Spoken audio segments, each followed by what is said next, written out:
Realisasi bantuan sosial tunai atau BST sebagai pengganti bantuan langsung tunai atau BLT mulai menimbulkan dampak di masyarakat. Demikianlah suasana saat perwakilan warga Kelurahan Kaliuntu menyampaikan aspirasinya di kantor Lurah Kaliuntu Kamis 14 Mei 2020. Warga diterima Lurah Kaliuntu Ketut Artani, Camat Buleleng Nyoman Riang Pustake, Klien Banjar Adat Kaliuntu Wayan Duduk dan Kapolsek Kota Singaraja Gusti Ngurah Yudhistira, dan anggota Dewan Nyoman Gede Wandira Adi. Salah seorang warga Jero Pasek mengatakan, dari hasil pengamatannya di lapangan tidak sedikit warga Kelurahan Kaliuntu yang tergolong mampu malah mendapatkan BST, sedangkan warga yang tidak mampu tidak terdata. Pasek yang rela mengembalikan beasiswa anaknya karena merasa mampu membiayai kedua anaknya, bahkan memelototi satu persatu penerima bantuan asal Kelurahan Kaliuntu di kantor pos. Ternyata, mereka hampir sebagian besar tidak layak menerima bantuan itu karena sudah mampu. Warga pun berharap ada transparansi dari kelurahan sebelum merealisasikan bantuan itu. Warga lainnya Dewa Made Suparto mengatakan, BST ini diperuntukkan bagi masyarakat yang terdampak COVID-19. Dengan demikian, dirinya yang selaku tukang parkir juga semestinya mendapat bantuan itu. Merata ya? Ya merata, karena COVID.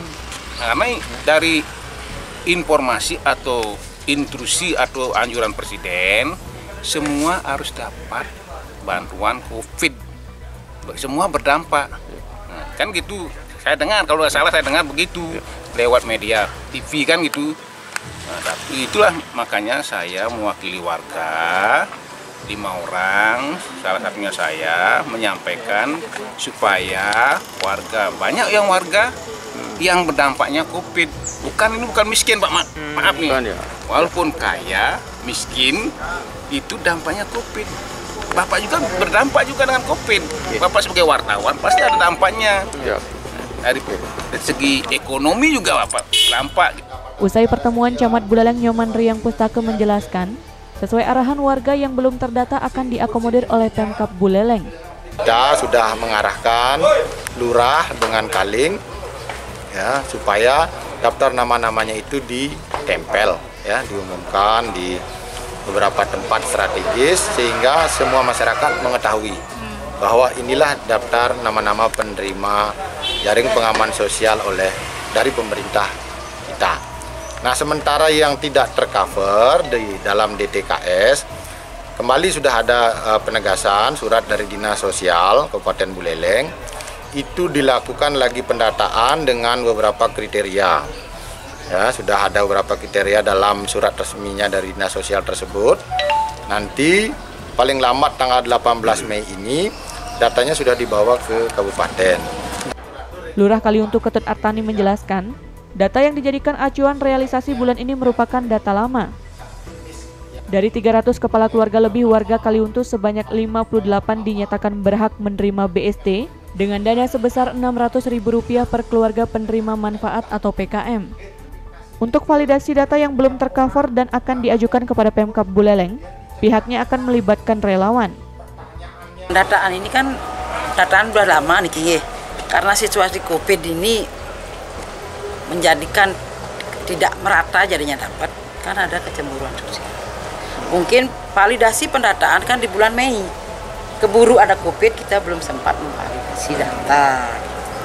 Nanti dari Dinas Sosial sudah ada surat untuk diusahakan dibantu lewat APBD. Sekarang saya tinggal mendata bagi warga yang belum mendapat bantuan dari Kementerian Sosial yang ada di DTKS. Kalau di sini sendiri berapa jumlah yang menerima bantuan? Yang menerima bantuan BLT 58 orang kakak. Yang belum dapat, yang sedang akan diusahakan berapa orang? Banyak. Lagi berapa? Ratusan Bu. Banyak. Ini kenapa terjadi pemangkasan gitu Bu? Cuma hanya 58 yang dapat? Yang ada di DTKS semua tercover dari bantuan dari Kementerian Sosial. Ini yang belum tercover di DTKS yang minta pemerataan bantuan yang kena terdampak virus COVID ini. Kapolsek Kota Singaraja Gusti Ngurah Yudhistira mengaku menurunkan jajaran kepolisian untuk mengawal warga yang menyampaikan aspirasi guna menjamin protap pencegahan COVID-19 tetap ditaati. Ya juga menghimbau mari kita jaga situasi Kamtibmas ini di wilayah hukum Polsek Singaraja bisa tetap aman, kondusif di tengah-tengah situasi mewabahnya virus corona. Mari kita bahu-membahu untuk bekerja sama untuk pencegahan penularan virus corona. Jadi endingnya kita untuk gotong royong bagaimana ini sama-sama kita bisa cepat keluar dari situasi yang sangat memprihatinkan kita bersama. Untuk itu tetap sekali lagi saya himbau untuk jaga sama-sama situasi Kamtibmas ini yang masih kondusif sampai saat ini berkat dari dukungan semua pihak.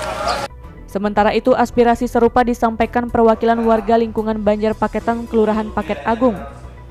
Karena tidak puas akan jawaban lurah, perwakilan tokoh masyarakat ini mendatangi kantor Dinas Sosial Kabupaten Buleleng. Mereka diterima langsung Kadis Sosial Gede Sandiase di ruang pertemuan Dinas Sosial.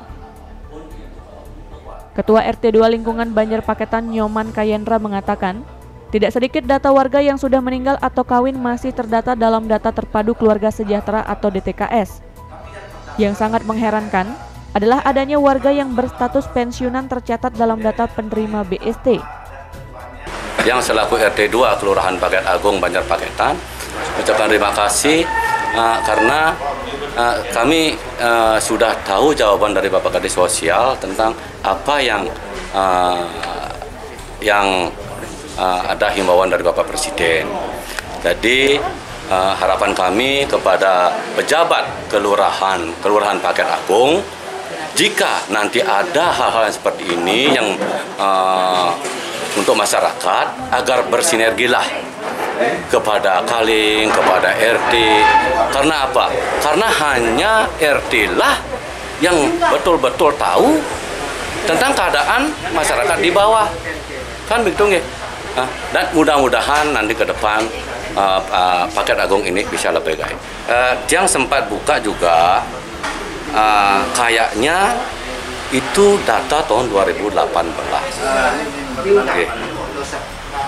Ada juga penambahan baru. Yang dulunya yang saya tahu itu berjumlah 53 orang. Sekarang lihat di lempiran itu berjumlah 70. Tadi kan ada penambahan. Kadis Sosial Gede Sandiase menyadari jika tidak semua data tersebut benar adanya. Dinas Sosial menurut Kadis Sandiase setiap 4 bulan melakukan validasi. Ditegaskan, jatah warga yang sudah meninggal tidak akan bisa dicairkan oleh siapapun. Data itu tidak semuanya benar ya, kami menyadari seperti itu, tapi semua data itu kami sudah kembalikan sebenarnya untuk divalidasi. Kita terakhir, saya ini tidak masuk, ini akhirnya seperti itu. Padahal kita sudah sampaikan ke desa, semua data sudah, dan di desa pun sudah ada yang namanya DTKS. Jadi ada aparat yang mungkin yang tidak tahu tentang DTKS itu, ada yang tidak tahu dengan aplikasinya, sehingga sudah kita berikan form, ini loh formnya, dirubah formnya, kita yang kelabakan. Kalau untuk periode